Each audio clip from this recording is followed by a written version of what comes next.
Alors, nous allons faire quelques halakhot sur les derniers préparatifs de Pessah.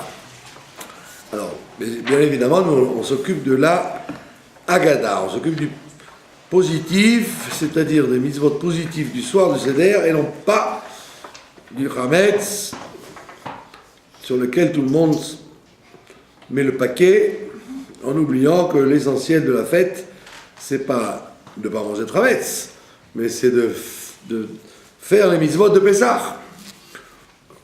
Les mitzvot de Pessah, c'est d'abord la mitzvah de Simcha, qui est la plus dure, d'être de bonne humeur tout le mois de Nissan, et en particulier le soir du Seder, et en particulier dans la Haggadah. Donc pas s'énerver, et d'être toujours de bonne humeur, quoi qu'il se passe.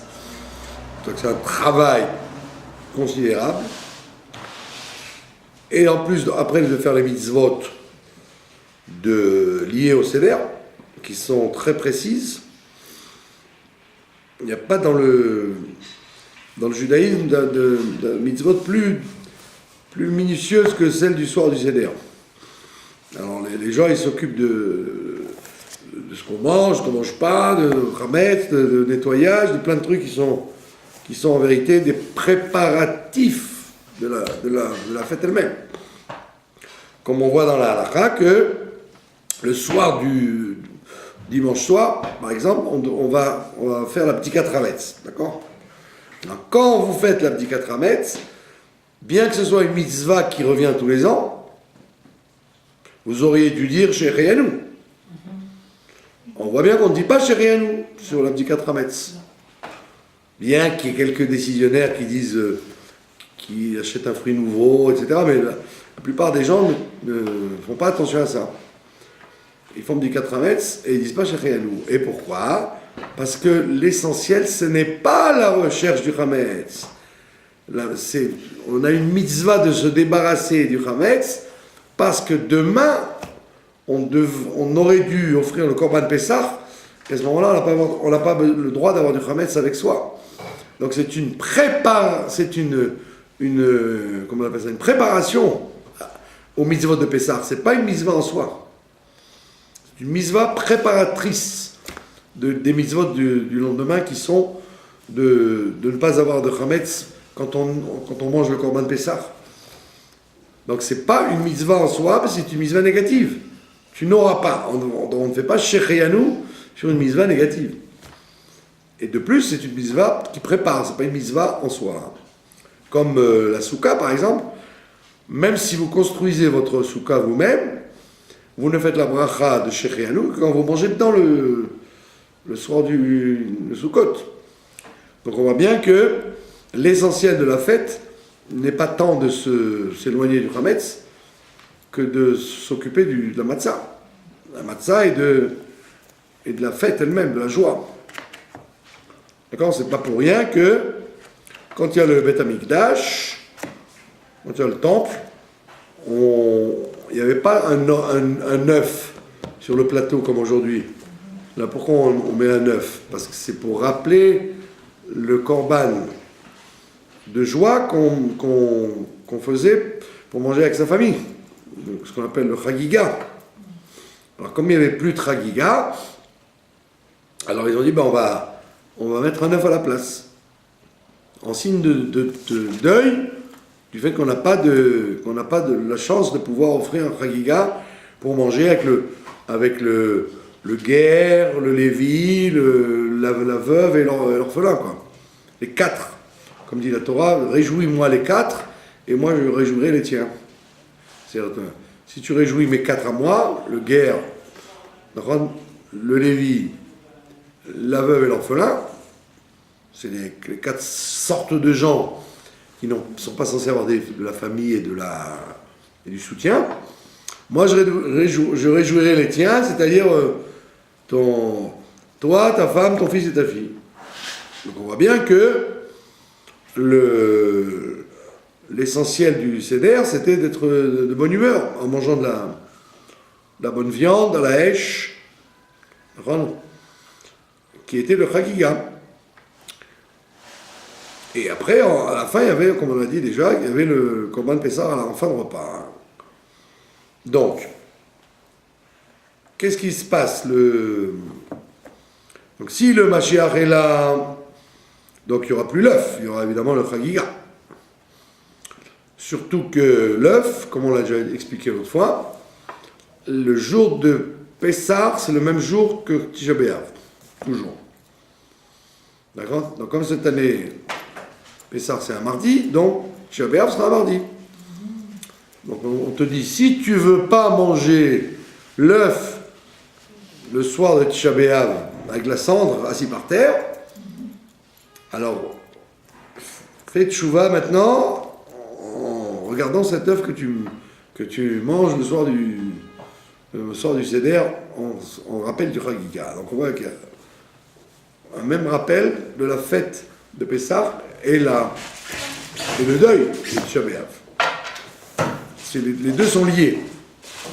Donc on dit, si tu rates l'un, ben, tu auras l'autre. D'accord? Alors on va s'arrêter sur quelques dioukim, quelques précisions qu'il y a dans la Haggadah. Le soir du Seder, il est coupé en deux parties.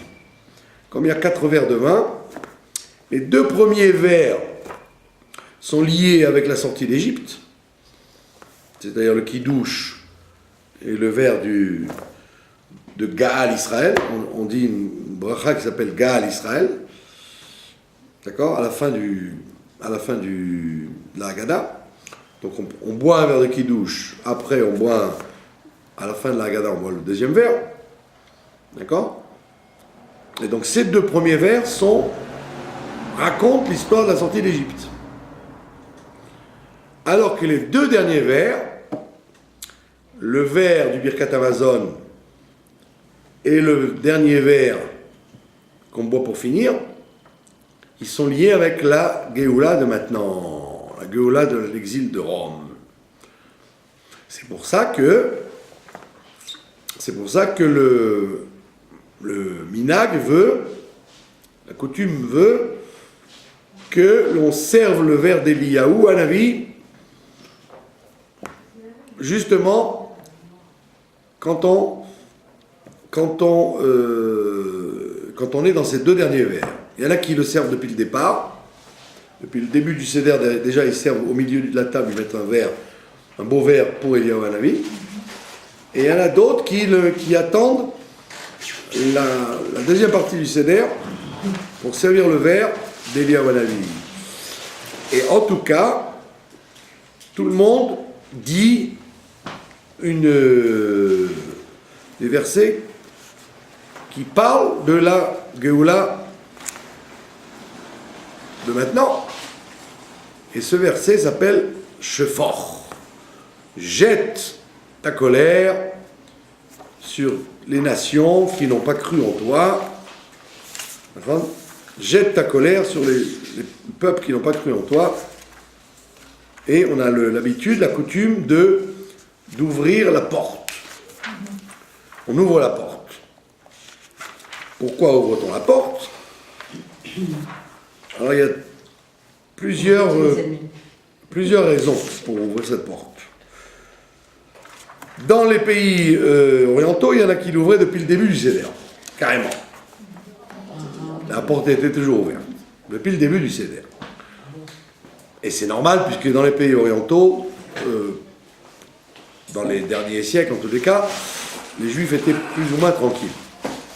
Alors que dans les pays d'Occident, en Occident il y a eu l'Inquisition, il y a eu les pogroms, il y a eu la Shoah, la plupart des malheurs ont eu lieu en Occident.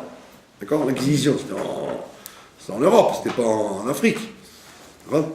Donc la plupart des malheurs que les Juifs ont eu, c'est avec l'Occident. Du temps où les musulmans géraient l'Espagne, ils n'étaient pas trop mal, les Juifs. D'accord? L'âge d'or, Ibn Gvirol, Ibn Tibol, toutes les rues de Baka là-bas, Ibn Shafrout, Ibn Ezra, de toutes ces époques-là, les musulmans, Au contraire, c'était des intellectuels. Les rois et les princes musulmans étaient intellectuels. Ils avaient la philosophie, les arts. C'était pas des bougnoules, quoi. Les Arabes n'étaient pas des bougnoules. Et quand l'Inquisition a eu lieu, c'est quand si vous avez étudié Corneille, le Cid de Corneille, c'est les chrétiens qui ont réenvahi l'Espagne. Et c'est quand les chrétiens ont envahi l'Espagne que ça a mal tourné pour les juifs. L'Inquisition a été faite par les chrétiens en Espagne, pas par les musulmans. On voit bien que l'Occident chrétien, il en a fait voir aux juifs, quoi. Donc dans les pays occidentaux, c'était un acte de courage que d'ouvrir la porte. Parce que vous risquiez soit les Cosaques, soit la Gestapo, soit les voyous, soit les brigands qui cherchaient à voler les juifs. Donc pour montrer qu'on a confiance en Dieu, on ouvre la porte. Et quand ça, au moment de Shfor, au moment où on dit « jette ta colère sur les nations qui n'ont pas cru en toi ». D'accord ? Et juste après, on refermait la porte. On n'était pas tranquille, quoi, ça veut dire. D'accord ? Et comme je le dis tout le temps, en ce moment, il fallait une certaine dose de foi à travers les siècles pour faire la Haggadah. Parce que quand vous lisez la Haggadah, vous avez l'impression que tout va bien. Tu nous as sortis d'Égypte, tu nous as libérés, alors qu'en réalité, ils étaient toujours à l'affût d'un pogrom ou d'une attaque antisémite. Donc ils avaient quand même une grande foi. Quand on voyait pendant la Shoah comment le peu de juifs qui faisaient le Seder, parce que les autres disaient, ça n'a pas la tête, non, demain on va à la chambre à gaz, tu es en train de nous raconter que tu nous as délivrés et tout va bien et tu vas nous emmener le Mashiach. Demain on passe à la chambre à gaz. Donc il y avait des gens qui avaient la foi et qui ont fait le Seder pendant la Shoah. Avec de la glace, avec de l'eau, avec ce qu'ils avaient, quoi. Des carottes, ce qu'ils pouvaient, quoi. Donc dire pendant l'Inquisition, ou pendant la Shoah, ou pendant les pogroms, jette ta colère sur les nations qui n'ont pas cru en toi, c'était un acte de foi, parce qu'ils disaient, mais jamais, même pas en rêve, tu vas voir la situation se renverser. Donc nous, aujourd'hui, on est quand même... on peut se permettre de le dire, parce qu'effectivement, on voit en Syrie, en Égypte, en Libye, que Dieu, il déverse sa colère sur les gens qui n'ont pas cru en lui. Parce qu'il se passe des choses ahurissantes là-bas, au niveau des crimes et des règlements de compte que nous, on n'a pas besoin de faire. D'accord ? Donc, première raison, c'est parce que le Midrash nous dit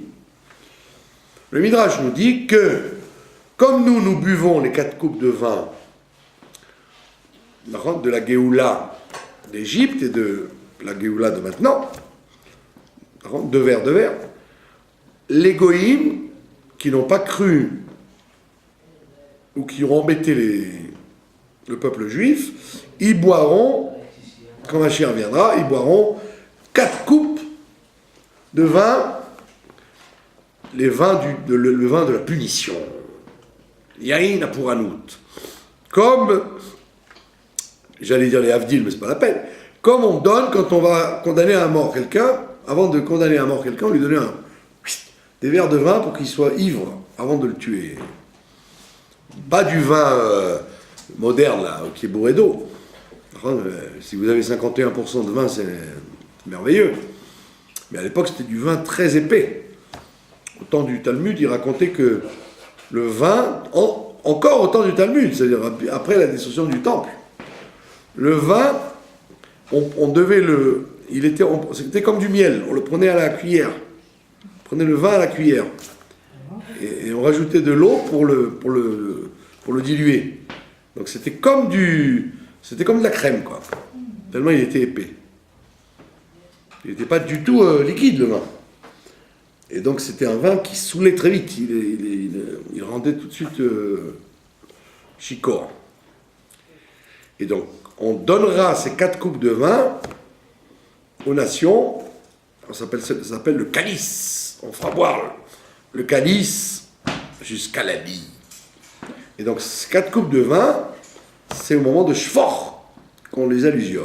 On dit, comme nous buvons 4 coupes de vin de délivrance, eux aussi boiront 4 coupes de vin Vous allez dire pourquoi 4? Puisqu'il est saoulant ce vin, on n'avait qu'à leur en donner qu'un.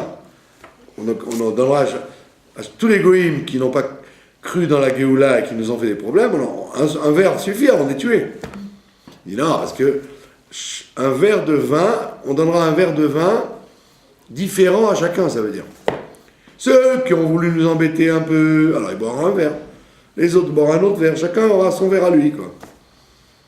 Puisque, quand Mashiach reviendra, il y aura un règlement de compte dans le monde. Les gens qui ont aidé les Juifs, les gens qui les ont pas aidés, mais qui les ont laissés tranquilles, ceux qui les ont embêtés, et ceux qui les ont assassinés. Il y a plusieurs degrés de chez les Goïms, d'accord? Donc les 4 vers s'adressent aux 4 styles de Goïm qu'il y aura à ce moment-là. D'accord? Les Goïm qui respectent les... Voilà, les Goïm qui respectent les 7 mitzvot de Noir, ils n'auront pas un vin de punition. Au contraire, ils seront avec nous à boire le vin de la délivrance.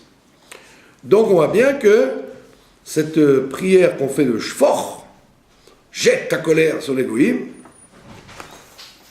elle est une allusion à la sortie de notre exil à nous. Maintenant, pour l'ouverture de la porte, donc je vous ai expliqué pourquoi on ouvre la porte. Maintenant, il y a une autre raison. La plupart des décisionnaires disent que c'est à cause de cette histoire de la confiance qu'on a en Dieu, qu'on nous laisse la porte ouverte. Il y a d'autres décisionnaires qui disent pas du tout. Pourquoi ouvrait-on la porte? C'est en souvenir du Beth Amikdash. Dans le Beth Amikdash, si vous vous rappelez, vous vous rappelez les dessins, quoi. Dans le Beth Amikdash, oui, parce que maintenant il y a des trucs magnifiques. Il ne reste plus qu'à le faire descendre et on ne serait pas étonné, quoi. Dans le Beth Amikdash, il y avait la grande entrée, et à la droite de la grande entrée et à la gauche, il y avait 2 petites portes. Donc il y avait une grande entrée où on passait pas, quoi. C'était un truc officiel, quoi. Il n'y avait que les Kohanim qui passaient quand ils servaient, mais il y avait 2 portes de service à droite et à gauche. Il y avait une porte qui était toujours ouverte, on la fermait la nuit seulement, tac, tac, tac. Et la porte de gauche, on ne l'ouvrait jamais. C'est la porte mystérieuse. D'accord? Et Yecheskel nous dit que c'est une porte qu'on n'ouvrait pas. On l'ouvrait qu'une fois par an, à minuit, le soir du Seder. Donc sûrement qu'il y avait une équipe de Kohanim qui faisait le Seder dans la cuisine du Beth Amikdash, parce qu'il y avait une cuisine là-bas, pour préparer les falafels, là, oui, les menachot, c'est les falafels, des boules de farine dans l'huile brûlante, c'est comme du falafel, d'accord? Mais au lieu que ce soit du pois chiche, c'était de la semoule. Donc il y avait une cuisine pour cuisiner tout ça. On ne faisait pas ça sur le misbéach. Après, on l'a porté sur le misbéach. Donc il fallait couper la viande. Il y avait une cuisine aménagée, quoi. On coupait la viande, on cachérisait, on faisait plein de trucs. Et les Kohanim, la part qu'ils avaient, ils la mangeaient là-bas. Il y avait une grande table avec des serveurs et tout. Donc le soir du Seder, il n'y avait pas de problème au Beth Amikdash, puisqu'il n'y avait pas de Hametz. Donc il n'y avait pas besoin de cachériser la cuisine et le Beth Amikdash. Tout était matzah toute l'année. D'accord? Le Hametz qu'il y avait, c'était les chalotes qu'on amenait. On ne les faisait pas rentrer dans la cuisine. Donc, toute la cuisine du Beth Amikdash était cachée le Pessah. Toute l'année. Et même avec la semoule, là? Eh oui. C'est pas Hametz? Mais si vous étiez Thémania, si vous étiez du Yémen, ben les vieux Thémanim, ils mangent une dafina pendant Pessah avec du blé. Et si vous voyez ça, vous auriez jeté la marmite par la fenêtre. Mais comme ils sont très forts dans la connaissance de la matière, ils savent reconnaître un grain de blé ouvert, un grain de blé fermé. Si le grain de blé est fermé, même vous le faites bouillir, il ne deviendra pas Hametz, l'eau ne pénètre pas. Mais comme nous on est des incapables, Donc, on te dit, tu vois l'ombre d'un grain de blé, tu jettes tout. Mais eux, les témanim d'avant, comme le Rambam vous dit, pas de problème, tu fais un tchoulent avec du blé. Vous vous rendez compte? Donc, si les témanim d'aujourd'hui, Ah ouais, d'accord. ben, d'aujourd'hui plus tellement, parce qu'ils sont devenus européens, donc ils n'ont jamais vu un poulet autrement que congelé chez Rami Lévy, quoi. Mais les témanim de la génération d'avant, comme vous voyez, le Rav Marpoud et ces gens-là, c'est des génies dans le monde, dans la Torah, dans le monde moderne, dans le monde actif. Ils ont tout de suite la conscience d'un poulet, d'une bête, ils connaissent tout, quoi. Ils vivent là-dedans, quoi. Eh ben, si déjà les témanim d'il y a quelques années pouvaient se permettre de manipuler des grains de blé sans les rendre à Metz, imaginez-vous au Beth Amikdash, où on faisait des chalotes épaisses de 12 cm qui n'étaient pas Hametz, des chalotes de 12 cm. Les pains de proposition, c'était des matzot. Elles étaient énormes, très hautes et très longues. Donc ils avaient une technique. Ils savaient ne pas rendre Hametz les choses. Ils étaient très brillants, très vifs. Et donc, pour eux, il n'y a aucun problème. Ils faisaient, la boulette de falafel de mincha à l'huile, tac, tac, tac, tac. C'est pas chrouilla, c'était de l'huile, c'était pas de l'eau. Donc il n'y avait pas de problème d'eau. Ah ouais, c'est vrai.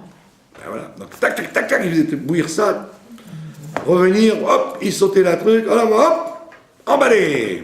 Ah ouais. Avec une pita falafel, c'était déjà au Beth Amikdash. Donc, il y avait une équipe qui mangeait donc au Beth Amikdash. Sûrement, ils devaient venir avec leurs femmes et leurs enfants, et tout le monde, quoi, pour manger leur commande Pessah. Et à minuit, heure tapante, Sherlock Holmes, Alfred Hitchcock venait leur dire il est minuit. Je ne sais pas comment ils savaient comment calculer minuit. Bon, à minuit, une équipe allait ouvrir la porte. La fameuse porte. C'est la porte du mystère, parce que personne n'avait jamais vu ce qu'il y avait derrière cette porte. Et si vous étiez à minuit, vous voyez ce qu'il y avait derrière la porte. Oui, alors, Une fois par an. Et on dit, Reskel, il dit, non, pas tout le monde, que les Kohanim qui étaient sur place. Ou alors, ou vous, avec des jumelles, si vous étiez dans la Ezrat Varim ou Ezrat Nashim. Alors, qu'est-ce qu'il y avait? Eh bien, il y a écrit que Dieu se trouvait là-bas. Ah bon? C'est pour ça qu'on ne pouvait pas l'ouvrir toute l'année. Donc il y avait un dévoilement particulier le soir à minuit. Et donc c'était un grand mérite de pouvoir faire le Seder au Beth Amikdash. Ils devaient se disputer pour ça, quoi. Et donc une fois par an, minuit, on ouvrait la porte. On ne disait pas Shfor, puisqu'il n'y avait pas encore de Goïm qui nous faisait du mal. Ah bah oui. Au contraire, il y avait un dévoilement de la divinité. Donc pour rappeler ce dévoilement de la divinité, nous ouvrons la porte personnelle de chaque maison. Vous voyez que l'idée du Bet Rabad, quand le rabbi a lancé cette idée de Bet Rabad, c'est-à-dire chaque maison doit être un endroit de synagogue. Hein, les opposants disent oh, qu'est-ce que c'est que ces trucs? Il y a des synagogues. Qu'est-ce que c'est dire chaque maison? Ben voilà, on voit que dans la Haggadah, chaque maison, elle remplace le Bet Amikdash, puisqu'on ouvre la porte en se souvenant du Bet Amikdash. Donc le rabbi n'a rien inventé, il n'a fait que enfoncer des portes ouvertes. Bah oui. Bah oui, il n'a jamais rien inventé, le rabbi. Il n'a que dit des trucs évidents que les gens ont oubliés, c'est tout. Que les générations ont oublié. Et donc on voit bien que cette explication-là, elle est encore plus positive que la première. Parce que la première, c'est une explication de se venger des nations qui nous ont fait du mal. Hein. Alors que là, c'est une vision de Beth Amikdash. D'accord? C'est intéressant ou pas? Donc quand vous serez autour de la table du Seder, posez la question aux gens qui sont autour, grands, vieux, barbus, jeunes ou... rares sont les gens qui connaîtront cette explication. Et donc vous pourrez épater la galerie. Donc dans les Beth Amikdash, il n'y avait que de la nourriture, à veut dire. Bah oui. Dans le Beth Amikdash, il y avait des siffrés Torah qu'on lisait à Kippour. Sinon, il n'y avait que de la nourriture. C'était plutôt un 5 bar qu'une synagogue, quoi. Et quand est-ce qu'ils priaient? On priait dans le Beth Amikdash? Non, il y avait une Beth Knesset en bas du Haravaït. Ah bon? Donc ils allaient prier en bas et le Beth Amikdash, tout le monde. Les gens ils faisaient dans la tefila dans le Beth Knesset et quand il y avait un korban à monter, ils allaient faire le korban. Donc ils faisaient l'aller-retour. Est-ce que vous avez suivi là? D'accord?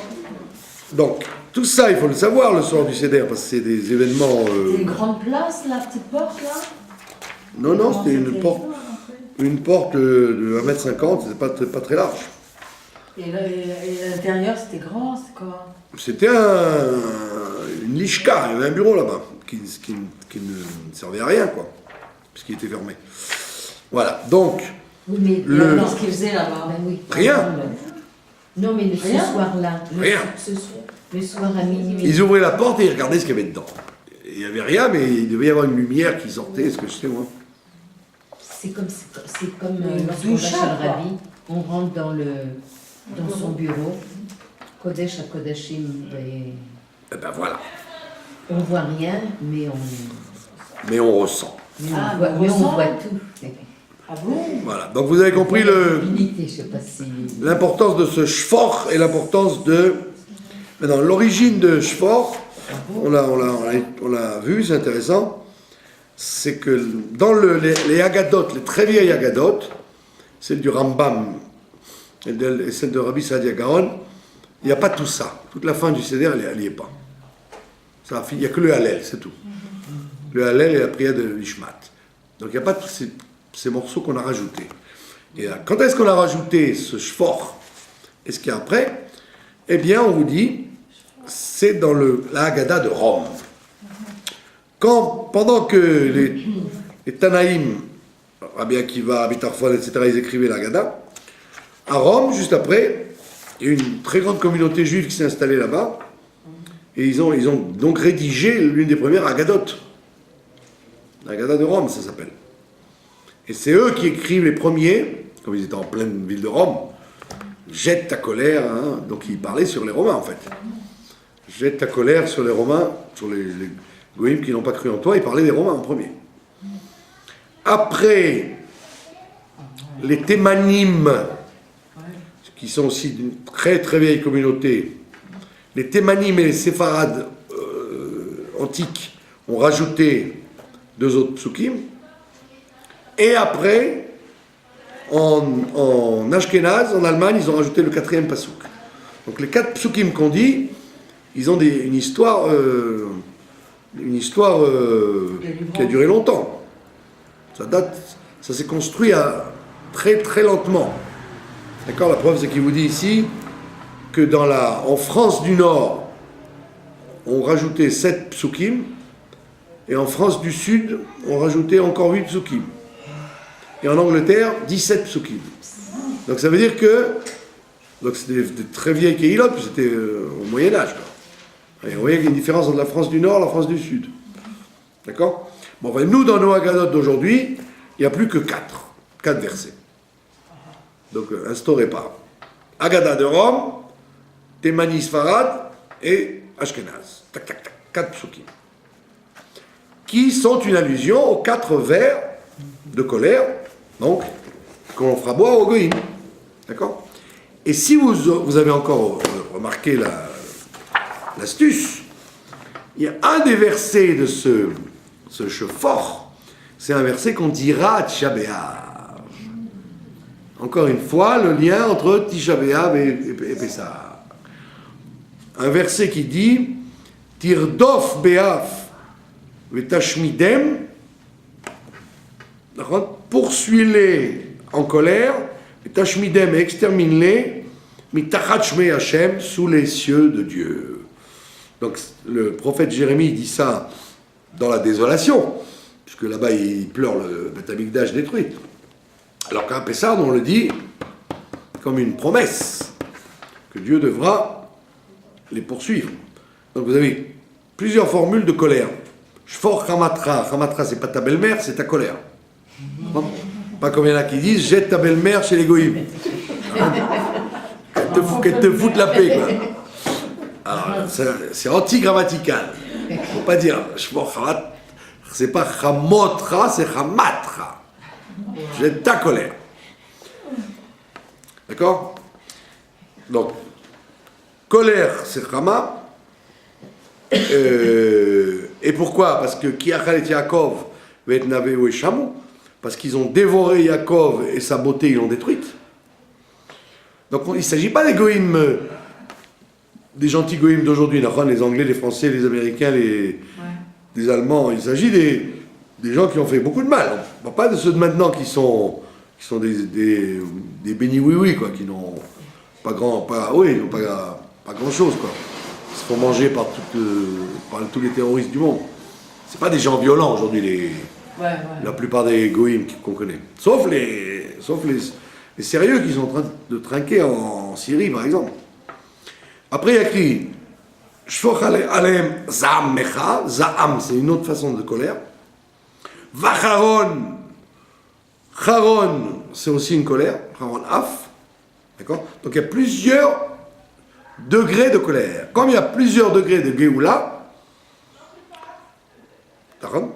qui sont liés avec les 4 vers, plusieurs degrés de Géoula, c'est-à-dire je vous sortirai, je vous amènerai, je vous délivrerai. Il y a plusieurs degrés de Géoula. Dans la Géoula aussi, il y aura plusieurs degrés, ça montera. Donc dans la punition des Goïms, il y aura plusieurs degrés en fonction de ce qu'ils ont fait. D'accord? Voilà. Après, on ferme la porte. Et après, on dit la fin du Hallel qu'on avait commencé dans la Haggadah. Le soir de Pessah, les Sfaradim et les Chassidim disent le Hallel dans la synagogue. Après Arvit. Jamais on dit le Hallel dans la synagogue. C'est toujours le matin. Jamais la nuit. Sauf à Yom Ha'atzmaut chez les sionistes, d'accord? Mais jusqu'aux sionistes, on ne disait le Hallel la nuit que le soir de Pessah. Mais qui ça? Les Séfarades et les Chassidim. Les Ashkenazim ne disent pas le Hallel. Pourquoi? Parce qu'il y a le Hallel dans le Seder. Mais dans le Seder, on ne fait pas la bracha. Pourquoi? Parce qu'on le coupe en deux. On lit la première partie qui dit du mal de nous. Nous n'avons pas été comme il faut, etc., nous et nos ancêtres. Hein? Donc on le dit dans le Seder, dans la Haggadah. Après la deuxième partie qui parle de la Géoula dans le Hallel, on l'a mise après le Birkat Hamazon. Donc on voit bien que dans le Hallel, il y a deux parties en deux, et c'est pour ça qu'on ne fait pas la bracha. Parce qu'on a coupé le Hallel avec le repas et la matzah et la Haggadah. Donc on ne peut pas dire une bracha quand on coupe un truc aussi profondément. Surtout qu'il y a beaucoup de familles les traditionalistes, quoi, qui font le début du Seder mais ils ne font pas la fin, quoi. Après le repas, ils s'en vont, prennent la voiture ou ils vont dormir. Donc ceux qui restent jusqu'à la fin du Seder, c'est les purs et durs, quoi. D'accord? C'est dommage, parce que la fin, c'est justement la Géoula. Alors que le début, c'est le souvenir de Mitzrayim. Donc il faudrait rester justement jusqu'au bout. D'accord? Donc on n'aura pas le temps d'expliquer tout le Hallel. Ça, vous irez regarder dans vos traductions des Teilim ou les traductions du Sido pour voir de quoi il s'agit. Et à la fin, on dit une prière très connue qu'on dit le matin du Shabbat, qui s'appelle Nishmat Kol Chai. D'accord? Nishmat Kol Chai, c'est une fila qui a été instaurée pour remercier Dieu. Les Mekoubalim et les Sfaradim, ils disent ça quand ils ont eu un miracle. Un accident de voiture, un cambriolage, ou un accouchement difficile, etc. Les Sfaradim et les Mekoubalim, ils font des espèces de repas. et dans le repas, ils disent Nishmat Kol Chai. D'accord? Maintenant, tout le monde le dit samedi matin, avant Baruch Hu. À la fin des psukei de Zimra, tout le monde dit ça. Alors pourquoi on dit ça? Ben justement parce que c'est une prière de remerciement des miracles. Pour les miracles. Comme on dit à Gomel, d'accord, où on fait un repas de remerciement quand on a eu un problème dont on est sorti, eh bien, on dit Nishmat Kol Chai quand on veut remercier Dieu en public, au lieu de dire merci mon Dieu, d'accord, de dire une phrase comme ça, on dit toute une série de psukim qui s'appelle Nishmat Kol Chai. Maintenant, évidemment, il y a une très belle question qu'on peut poser. Que je dise Nishmat Kol Chai pour l'Égypte, je comprends. Ça s'est déjà passé. Mais pourquoi dit-on Nishmat Kol Chai sur la Géoula future avant qu'elle ne se passe? Vous avez compris? S'il y avait eu la Géoula, je comprends que je dise Nishmat Kol Chai, mais elle n'a pas eu lieu. Et encore nous, on est bien par rapport aux générations d'avant où ils galéraient, quoi. Ils disaient Nishmat Kol Chai, et puis en même temps, ils disaient, tu vois, comment je vais rembourser la viande que j'ai pas payée? Comment je vais rembourser les matzot que le gars il me poursuit? Comment je vais, peut-être demain je vais me faire égorger dans un pogrom? Donc c'est un peu, c'est provocateur, on peut dire Nishmat Kol Chai sur une chose, un miracle qui n'est pas encore arrivé. C'est ça le chidouche. C'est qu'on a tellement la foi que Dieu nous aime et qu'il va nous délivrer, qu'on lui fait un chèque avant qu'il nous donne la marchandise. Au lieu de remercier après, on remercie avant. En quelque sorte, ça ressemble à l'histoire que vous connaissez toutes du Tzemar Tzedek, qui un jour, il était avec son grand-père, l'Admorazaken, et il voulait une pomme. Vous savez que la pomme, c'est le fruit qui pousse partout. Donc en Russie, il y avait des pommes. Le reste, non, il n'y avait rien, mais au moins des pommes, il y avait. Et il y avait une belle pomme sur la table. Et comme c'était un enfant, il voulait la pomme. Et son grand-père lui a dit non, on ne mange pas toute heure, surtout que c'était peut-être le dessert pour la semaine d'après, quoi. Et lui, le Tzemar Tzedek, il a pris la pomme et il a fait la bracha. Non, il a laissé la pomme sur la table et il a fait la bracha. Le grand-père terrorisé, pour pas qu'il fasse une bracha pour rien, il lui a vite donné la pomme, pour pas que ce soit une bracha inutile. Donc il a été malin pour gagner la pomme, il a dit la bracha. Donc c'est la même chose avec nous. Comme nous faisons Nishmat, nous supposons que le bon Dieu, maintenant que tu as fait Nishmat, tu me remercies pour un miracle que je t'ai pas fait. Ah, je suis obligé de te le faire. Je ne peux pas te faire une prière pour rien. C'est joli ou pas? Parce que sinon ça ne tiendrait pas la route, parce que la fin du Seder, la fin de la Haggadah, on a déjà fait la bracha avec le verre sur Gad Israël, donc c'était sur la Géoula d'Égypte. Donc vous ne pouvez pas dire que c'est de l'Égypte qu'on parle, on ne parle plus de l'Égypte, on est dans la fin du Seder, on parle de la Géoula de maintenant. Donc vous êtes obligé de dire que, après avoir loué Dieu, vous lui dites, je te loue pour la Géoula que tu vas m'envoyer. D'accord? Et après on boit le 4e verre. Alors après il y a ce qu'on appelle, voilà, donc il y en a qui terminent là le Seder. Et donc après ils vont étudier, ou ils vont dormir, ou ils vont parler de la Haggadah, ils continuent à parler.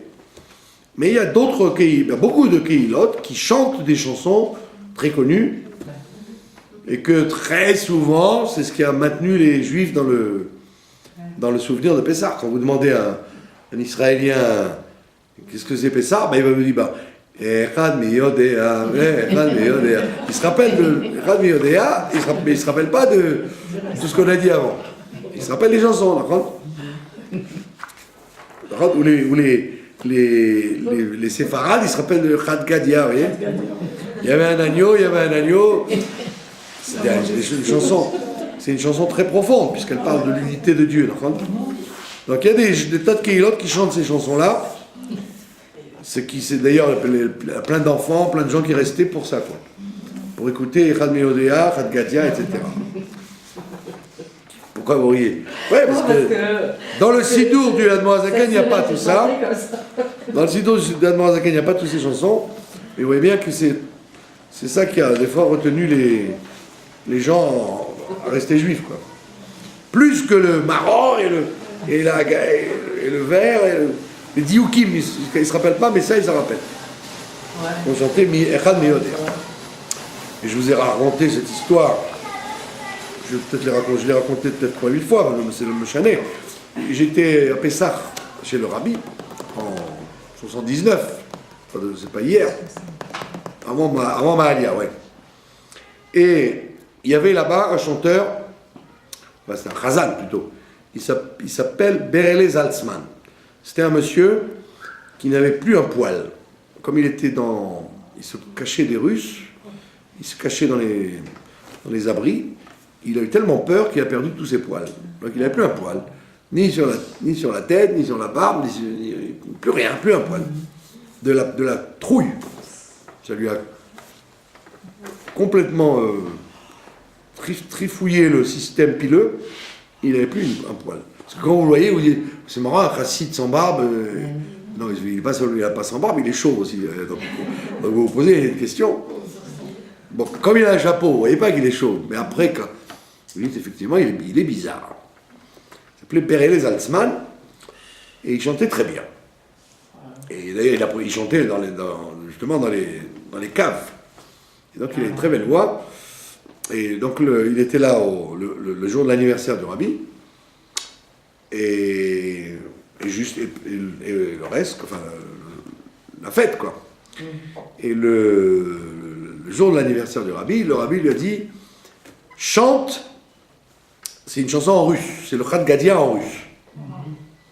D'accord? Ouais, c'est connu.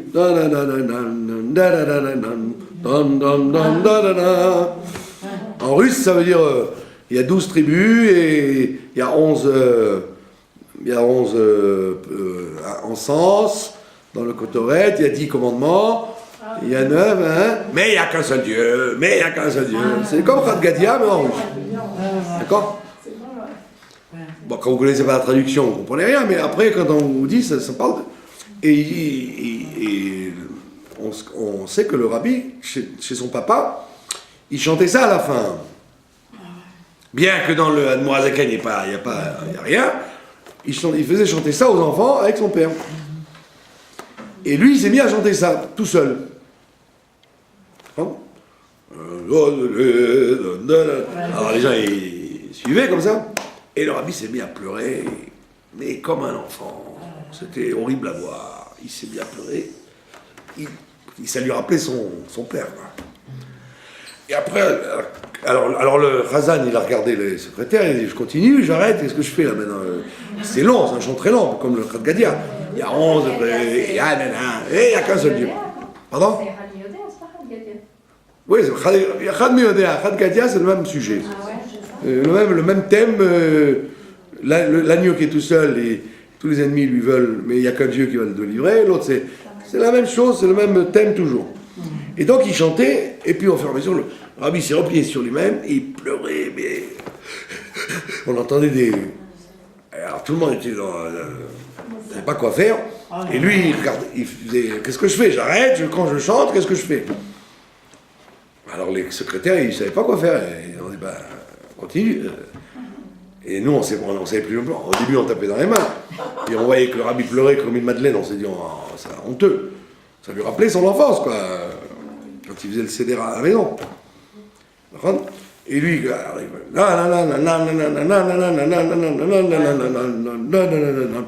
et le Rabbi continuait à pleurer. Donc il y avait toute une situation très désagréable.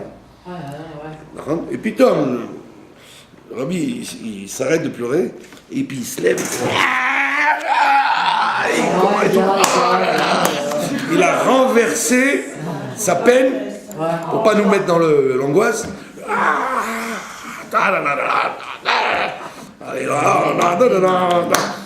J'ai dit, tu vois, le Rabbi, quand en vérité, il ne fait pas de cinéma. Il a vu que il était vraiment déchiré, quoi. Il s'est dit, regarde le résultat que ça fait. Les gens, au lieu d'être Bessimcha, en Nissan et tout, ils sont mal dans leur peau de me voir. Donc hop, tout de suite, il a cassé la peine, et il a renversé le truc. C'était peut-être beaucoup plus profond. C'était horrible C'était peut-être plus profond que ça. Ah, c'était pas plus profond que ça, soyez gentils. Quand un homme il a de la peine, il a de la peine.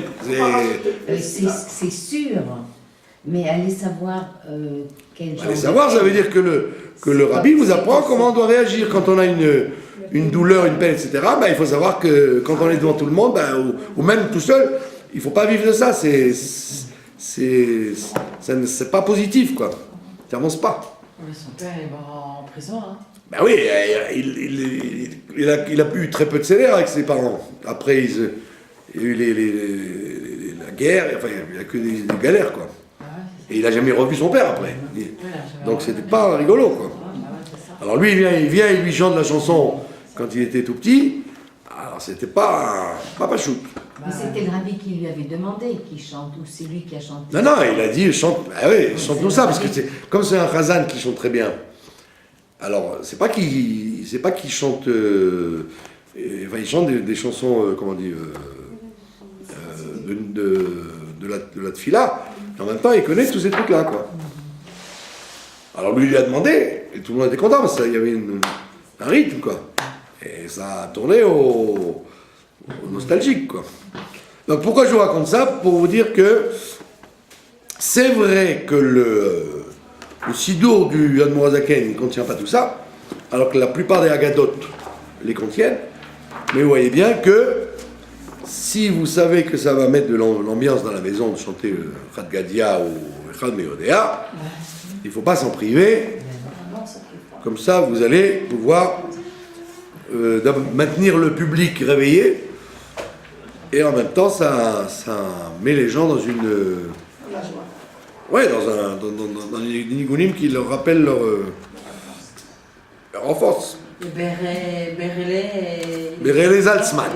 Il est toujours vivant? Je ne sais pas, j'espère. En tout cas, même s'il est vivant, il ne doit pas être tout jeune. Ouais. Bon, Bekitsu, voilà, donc nous avons fait pratiquement tout le Seder. Est-ce que vous avez des questions? Vous avez compris comment ça marche? C'est facile. C'est facile. Donc il faut éviter de rester trop longtemps dans la première partie, puisqu'en fait, d'abord il faudra manger la ficomane avant minuit moins quart cette année.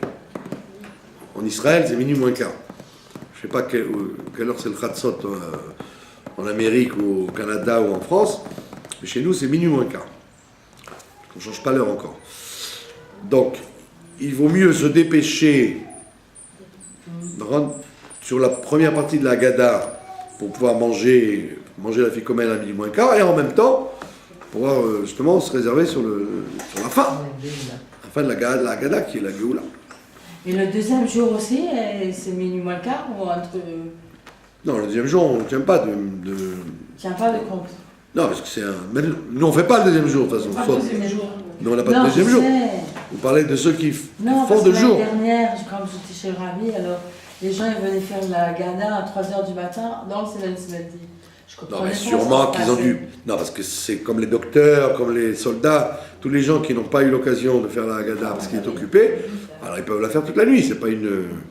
Il y a des médecins, par exemple, qui sont de service. Ouais, Ils sont de service, ils ne vont pas s'amuser à faire la Haggadah et boire les 4 coupes en service. Donc ils attendent d'être libres et ils font tranquillement leur Haggadah. Donc des fois c'est tard. Ah, ouais, d'accord. Pour les soldats, je connais des gens qui font le CDR pour les soldats, qui aident. Oui. Et ben, ceux qui sont de garde jusqu'à 2h du matin, ben, ils leur font le CDR après, quoi. Donc on peut, c'est pas bien a priori si on a la possibilité de commencer avant. Mais si on peut pas, tant que c'est pas le jour, on peut faire la Haggadah toute la nuit, quoi. Vous avez compris? Voilà, maintenant vous avez compris pour les mesures de ce qu'on mange et ce qu'on ne mange pas. On va peut-être parler, pour terminer, du plateau. Comment ça se dispose? Alors, comme la plupart des gens ne sont pas d'après le Gaon de Vilna, parce que le Gaon de Vilna, il a un plateau assez particulier. Donc sachez qu'il existe un plateau différent. Le rov des gens, la majorité des gens font d'après le plateau du Harizal. C'est le plus répandu chez tous les juifs. Alors, dans le plateau du Harizal, vous avez, le plateau représente en fait les 10 sphirotes. Les 10 sphirotes sont allusionnés dans le plateau. Comment ça marche? Alors, vous avez deux théories dans le Harizal. Il y a une théorie qui dit que les matzot représentent les pères, vous savez ça. Matzot, elles sont 3, c'est par rapport à Abraham, Yitzhak et Yaakov. Ou par rapport à Chokhmah, Bina, Vedat. Ou Keter, ça dépend comment on veut. Donc ça représente les avot, c'est-à-dire l'intellect. Les pères, c'est l'intellect. D'accord? Par contre, les 4 verres de vin représentent les 4 mères. Sarah, Rivka, Rachel, Léa. Donc on a une parallèle entre le blanc et le rouge, le mariage du blanc et du rouge. D'accord? C'est pour ça que c'est préférable le vin rouge que le vin blanc, blanc méchané. Mais le vin même blanc, il s'appelle du côté rouge, du côté gauche. Donc on a les matzot qui sont le sechel, les 3 sphirotes intellectuelles, Chokhmah, Bina, Daat. Et donc il y en a qui mettent les matzot en haut, comme la tête qui est en haut du corps. Donc ils ont dans leur plateau, ils mettent les 3 matzot en haut. Mais il y en a d'autres qui mettent les matzot pas par rapport aux 3 sphirotes Chokhmah, Bina, Daat, mais par rapport au monde. Donc ils disent que le plateau lui-même, les ingrédients du plateau, c'est le monde d'Atsilut. Et les 3 matzot en dessous, c'est Bria, Yetzira, Asiya. Ça représente les 3 mondes inférieurs. Donc il y a une chita qui dit que c'est l'intellect, et l'autre chita qui dit que c'est les mondes inférieurs, ou comme ramène le rabbi dans sa Haggadah, les 3 sortes de juifs. Cohen, Lévi, Israël. C'est-à-dire initial de Kli. Le Kli. Le réceptacle de la bracha dans le monde, c'est le peuple juif avec les 3 groupes. Cohen, Lévi, Israël. D'accord? Donc vous avez deux systèmes. Maintenant, sur le plateau lui-même, tous les gens du Harizal disent la même chose. À savoir, à droite du plateau, en haut, vous avez l'os. L'os représente, on appelle ça le zroa, le bras étendu, zroa netouya, le bras étendu de Dieu, qui représente la bonté, le chesed. Donc on le met en haut, à droite. D'accord? En haut à droite, c'est la bonté. En haut à gauche, vous avez la gmoura, la rigueur. Qui, au temps du Beth Amikdash, était allusionné par le Korban Chagiga. La joie, c'est aussi du côté gauche. La joie, c'est la gauche. C'est-à-dire, quelque chose qu'on comprend, ça nous rend heureux. Donc, tout ce qui est simcha, c'est lié avec le côté gauche, pas le côté méchant. Le côté gauche, c'est le côté restreint. La joie, c'est quelque chose qui est restreint. C'est pour ça qu'on est content quand on comprend quelque chose. Ouais. Quand on ne comprend pas, on est déboussolé, on n'est pas heureux. Donc là, à l'époque du Beth Amikdash, c'était le côté gauche, c'était le korban de la joie. Quand il n'y a pas de Beth Amikdash, c'est l'œuf du deuil. Donc dans la gauche, vous avez soit la gauche joyeuse, la simcha, le principe de la femme, etc. Et la gauche triste, c'est-à-dire le sang, la tristesse, comment on appelle ça Donc il y a deux façons de voir le système de ce que c'est la Gvoura. Donc il y a soit la Gvoura positive, la Gvoura négative. Toujours est-il que c'est l'œuf, sauf si ma chère vient, si Dieu veut, qu'il n'y aura pas l'œuf. D'accord? Au milieu, en dessous, vous voyez, vous avez le dessin.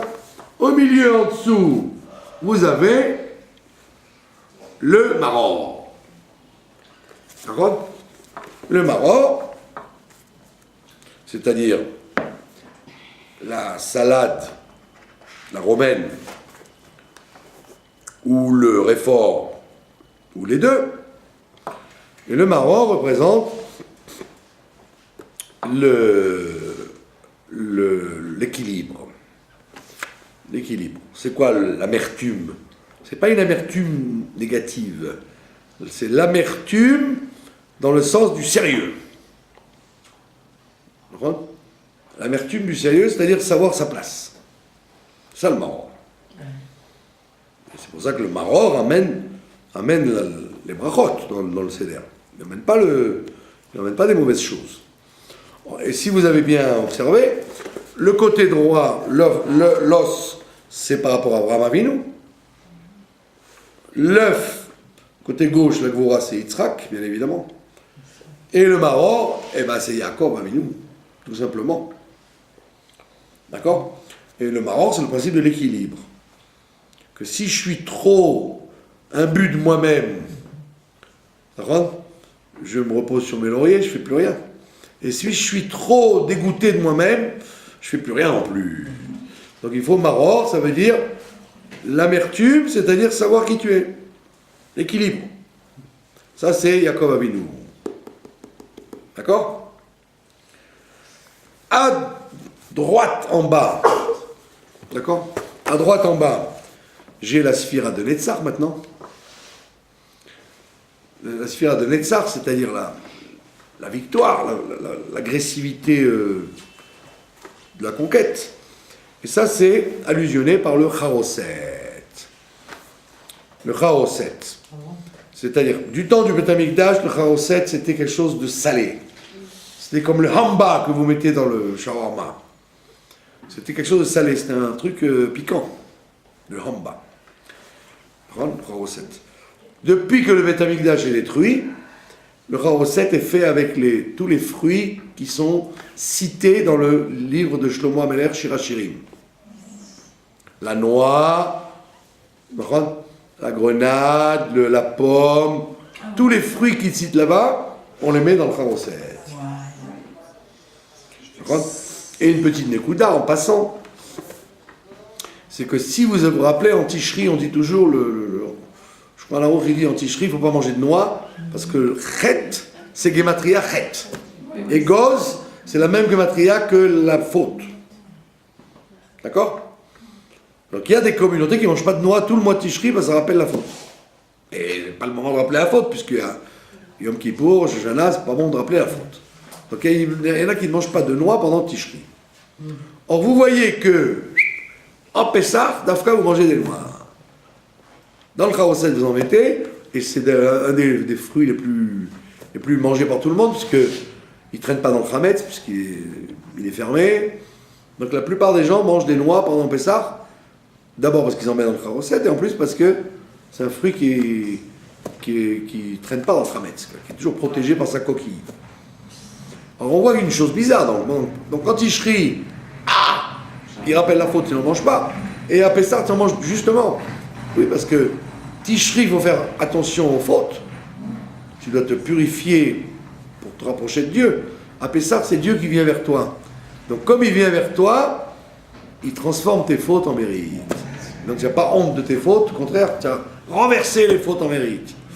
Et donc au contraire, ça devient Shirachirim, El Ginat et Goz, dans le jardin de noix, je me promenais avec ma bien-aimée, etc., etc. Donc le Charoset représente le Netzach. On a confiance en Dieu, on va gagner. Par contre, c'est la victoire. C'est qui donc? Qui c'est Netzach dans les personnages? Moshe Rabbeinu, bien évidemment. Les personnages que vous avez dans le Seder, vous les avez dans la Souka aussi, d'accord? Abraham, Yitzhak, Yaakov, Moshe à droite, d'accord, la victoire. Et à gauche, vous avez le Karpas. En bas à gauche, vous avez le Karpas. Le Karpas, c'est Aaron HaKohen. C'est pour ça que le Karpas représente le principe de Hod, de la splendeur. La reconnaissance de Dieu, comme le Karpas, qui nous dit que les 600 000 Meshamot étaient en exil et qu'elles ont quand même tenu le coup. Donc, pour tenir le coup, il faut Hod. Il ne suffit pas de Netzach, il faut Hod. Pour une capacité de patienter, quoi. Ça, c'est Karpas. D'accord? Et en dessous, vous avez exactement en dessous du Maror, celui qui correspond à Yosef, et c'est normal puisque sous Yaakov vous avez Yosef, qui est son fils. Et donc on appelle ça Chazeret, mais en vérité, le Chazeret, au niveau des ingrédients, c'est comme le Maror. Ce que vous avez pris comme Maror, vous le reprenez comme Chazeret. Le Maror, vous le mangez tout seul, et le Chazeret, vous le mangez avec la matzah pour faire le sandwich 30 de Hillel. D'accord? Maintenant, le plateau, c'est qui? Qui c'est le dernier qui reste dans la soukha qu'on n'a pas cité? David Amelech. Le plateau, c'est la royauté qui soutient tout ça. Donc vous avez les 7 ingrédients. Dans la soukha, ce sont les invités. Donc ils sont spirituels. Dans le soir du Seder, vous les mangez, vous les intégrez à votre table. D'accord? Donc on a effectivement toutes les sphirotes, les 3 matzot, Chesed, Gvura, Tiferet, Netzar, Od Yesod et Malchut, le plateau. D'accord?